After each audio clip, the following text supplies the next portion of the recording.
Video शुरू करने से पहले ये वेबसाइट देख लेते हैं। भारत सरकार की वेबसाइट है ministry of health and family welfare, जिसमें ये इस ट्रेंडिंग बीमारी के केसेस दिख रहे हैं। जो यहाँ पे है एक्टिव केसेस लगभग 16% तक है। डिस्चार्ज मतलब ठीक होके लगभग 83% तक लोग घर पे गए हैं अस्पतालों से, और मौतें लगभग 1% तक है। 1%। महामारी किसे कहते हैं? मतलब किसी आबादी का बहुत बड़ा भाग अगर मौत की चपेट में आ जाए बीमारी से तो उसे महामारी कहा जाता है। मतलब देखा जाए तो यदि यहाँ पे 1% ना होके 20, 30 या 40% तक होता तो हम बोल सकते थे महामारी है। 1% तक को मतलब किस चीज़ के आधार पर महामारी घोषित किया जा रहा है, मैं बताता हूँ। ये सब महामारी ट्रेंडिंग जो बीमारी है ये सब नाटक है दुनिया के सभी देशों को न्यू वर्ल्ड ऑर्डर की तरफ ले जाने का। और इस नाटक में हमारे माननीय पंतप्रधान मोदी जी शामिल है, नहीं तो यूँ कहूँ तो मजबूरन शामिल है, और उन्हें ये नाटक करना पड़ता है। अभी क्यों करना पड़ता है इसके विषय में अभी आगे बात करेंगे। नमस्कार दोस्तों, मोदी जी की ऐसी क्या मजबूरी है जिसके चलते मोदी जी को जनजीवन पे रोक लगानी पड़ती है, तालाबंदी करनी पड़ती है। आज इस पे हम बात करेंगे। इस विषय में बात करने से पूर्व मैं आपको बताना चाहूँगा कि मैं किसी भी राजकीय नेता या पार्टी के पक्ष में नहीं हूँ। मैं बस इस वीडियो के माध्यम से आपको सत्य से अवगत कराने का प्रयास कर रहा हूँ। मोदी जी तालाबंदी करते हैं, इसकी एक मजबूरी है, और उस मजबूरी का संबंध सीधा न्यू वर्ल्ड ऑर्डर से जुड़ा हुआ है। ये न्यू वर्ल्ड ऑर्डर उन विदेशी गिने चुने शैतानी लोगों का सपना है या साजिश कहो इसे, जिसे वे गिने चुने साजिशकर्ता लोग अंजाम देना चाहते हैं। न्यू वर्ल्ड ऑर्डर के तहत वे गिने चुने साजिशकर्ता लोग पूरे दुनिया पे अपनी खुद की एक सरकार बनाना चाहते हैं। उसमें सबके लिए एक ही कानून होगा, एक ही करेंसी होगी, और पूरी दुनिया पे उन्हीं लोगों का राज होगा। अभी यदि आपको न्यू वर्ल्ड ऑर्डर ये संकल्पना काल्पनिक लगती है तो ये वीडियो देख लीजिए, मोदी जी का है। मोदी जी खुद बात कर रहे हैं न्यू वर्ल्ड ऑर्डर के बारे में। लेकिन आज पोस्ट कोरोना जो नया वर्ल्ड ऑर्डर तैयार होगा, और होना ही है, किस रूप का होगा, कैसा होगा, कौन उसको इनिशिएट करेगा, वो तो वक्त बताएगा। लेकिन जैसा कि अभी आपने वीडियो में देखा, Modi ji new world order के बारे में खुलकर बात कर रहे हैं और बता रहे हैं कि न्यू वर्ल्ड ऑर्डर आएगा। अभी जो वर्तमान ट्रेंडिंग बीमारी चल रही है ये भी उस न्यू वर्ल्ड ऑर्डर का ही हिस्सा है, और हम ऐसा कह सकते हैं कि न्यू वर्ल्ड ऑर्डर आने की ये शुरुआत है, और इस ट्रेंडिंग बीमारी से न्यू वर्ल्ड ऑर्डर पूरी दुनिया में लागू किया जाएगा।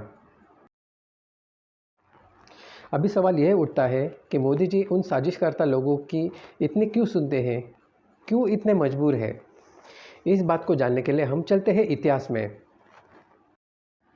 ये जो साजिशकर्ता लोग हैं ये पिछले 60-70 सालों से क्रियाशील हैं, और आज के दिन में उनके बेटे बेटियां उन साजिशकर्ता लोगों के मंतव्य को पूरा करने के लिए आज भी क्रियाशील है।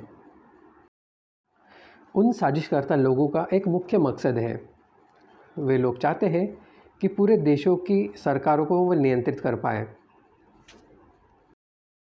और आज भी कई सारे ऐसे देश हैं जो साजिशकर्ताओं के नक्शे कदम पर चलते हैं, साजिशकर्ताओं से नियंत्रित किए जाते हैं। और साजिशकर्ता ये चाहते हैं कि कोई भी देश इतनी ज़्यादा प्रगति ना कर पाए कि फिर उस देश को नियंत्रित करना मुश्किल हो या लगभग नामुमकिन हो जाए। सबसे पहले पाकिस्तान के इतिहास के बारे में बात करते हैं। पाकिस्तान के इतिहास में जुल्फ़िकार अली भुट्टो नामक पंतप्रधान होके गए। पंतप्रधान भुट्टो ने अपने कार्यकाल में कई सारे ऐसे काम किए जो पाकिस्तान के हित में थे, और ऐसे काम उन साजिशकर्ता लोगों को खटकने लगे थे। ऐसे में साजिशकर्ताओं ने भुट्टो को धमकी दे दी कि तुम्हें देश हित के काम बंद करने होंगे, नहीं तो बहुत भयानक परिणाम भुगतने पड़ेंगे। और आखिरकार वही परिणाम निकल के आया। भुट्टो को एक फर्जी खून के आरोप में फंसाया गया और सन 1979 मतलब 1979 में भुट्टो को मौत की सज़ा हुई। भुट्टो ने अंतर्राष्ट्रीय साजिशकर्ता की बात कभी नहीं सुनी और पाकिस्तान के हित में काम करते चले गए और आखिरकार उन्हें अपनी ज़िंदगी से हाथ धोना पड़ा था। अभी बात करते हैं इटली के इतिहास की। अल्डो मोरो यह इटली के पंतप्रधान रह चुके थे। उन दिनों साजिशकर्ता चाहते थे कि इटली में जनसंख्या नियंत्रित की जाए और इटली में कोई भी इंडस्ट्रियल डेवलपमेंट ना हो पाए। यद्यपि पंतप्रधान अल्डो मोरो ने साजिशकर्ताओं की बात को कभी नहीं सुना और इटली के लोगों के हित में कई सारे ऐसे काम किए, इंडस्ट्रियल डेवलपमेंट की, तो साजिशकर्ता नहीं चाहते थे। 1978 में अल्डो मोरो का अपहरण किया गया और कुछ ही दिनों में मोरो की गोली मारकर हत्या की गई। खुफिया रिपोर्ट्स के मुताबिक मोरो का अपहरण रेड ब्रिगेड नामक एक गिरोह ने किया था, लेकिन रेड ब्रिगेड के काम में उन दिनों उन्हीं साजिशकर्ताओं लोगों का हाथ था जिन्होंने पंतप्रधान अल्डो मोरो को मरवा दिया था। अभी तीसरी बात करते हैं। तीसरी बात है अमेरिका की। उन दिनों अमेरिका में जॉन एफ कैनेडी यह अमेरिका के राष्ट्रपति थे। वे अमेरिका के 35वें राष्ट्रपति थे। एक समय की बात है, खुफिया रिपोर्ट्स के अनुसार उन दिनों साजिशकर्ता लोगों ने अमेरिका के राष्ट्रपति जॉन एफ कैनेडी से आपातकालीन परिस्थितियों को सटीक तरीके से नियंत्रित करने की अनुमति मांगी। देखा जाए तो साजिशकर्ता यह चाहते थे कि सरकार आपकी हो, लेकिन नियंत्रण हमारा होगा। आज की तारीख में उसे कहते हैं FEMA, FEMA, federal emergency management agency, जो आज की तारीख में अमेरिका में उन षड्यंत्रकारियों से ही नियंत्रित होती है। जॉन एफ कैनेडी ने साजिशकर्ताओं के इस बात को मानने से इनकार कर दिया और उसी साल जॉन एफ कैनेडी की गोली मारकर हत्या की गई। करेंगे वो इतिहास की बहुत ज़्यादा पुरानी बात नहीं है, हाल फिलहाल की बात है। देश के राष्ट्रपति जॉन मैगुफुली की आकस्मिक मृत्यु हो गई, वो भी इसी साल 17 मार्च 2021 को। राष्ट्रपति मैगुफुली की मौत दिल का दौरा आने से हुई, लेकिन उनकी मौत बहुत संदिग्ध तरीके से हुई। जॉन मैगुफुली लगभग 27 फरवरी से रहस्यमय तरीके से गायब थे। 17 मार्च 2021 को खबर आई कि मैगुफुली नहीं रहे, उनका देहांत हो गया।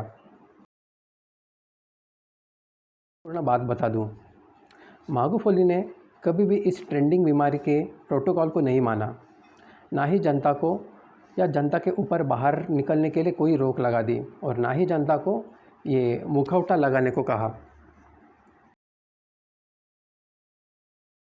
और अभी पंतप्रधान जॉन मैगुफुली की मौत, यह सब हमें यही बताती है कि यदि किसी पंतप्रधान या राष्ट्रपति ने उन साजिशकर्ताओं की बात नहीं मानी और उनके हिसाब से नहीं चले, नहीं काम किया, तो आखिरकार अंजाम मौत ही है। और यही मुख्य कारण है जिसके चलते हमारे माननीय पंतप्रधान मोदी जी या अन्य राज्य के मुख्यमंत्री या अन्य कोई नेता इस ट्रेंडिंग बीमारी के लिए जो तालाबंदी है वो मजबूरी से करते हैं या करवानी पड़ती है। और इस तालाबंदी से उन साजिशकर्ता लोगों का जो आखिरी मकसद है, न्यू वर्ल्ड ऑर्डर, यह मकसद सफल हो जाएगा। अभी न्यू वर्ल्ड ऑर्डर में जनजीवन कैसा होगा, इसके विषय में हम जल्दी ही एक नया वीडियो लेके आएंगे। तब तक आप हमारे चैनल को सब्सक्राइब कीजिए और लाइक कीजिए। हाँ, यदि आपको वीडियो पसंद आया तो शेयर भी कीजिए। धन्यवाद। जय हिंद।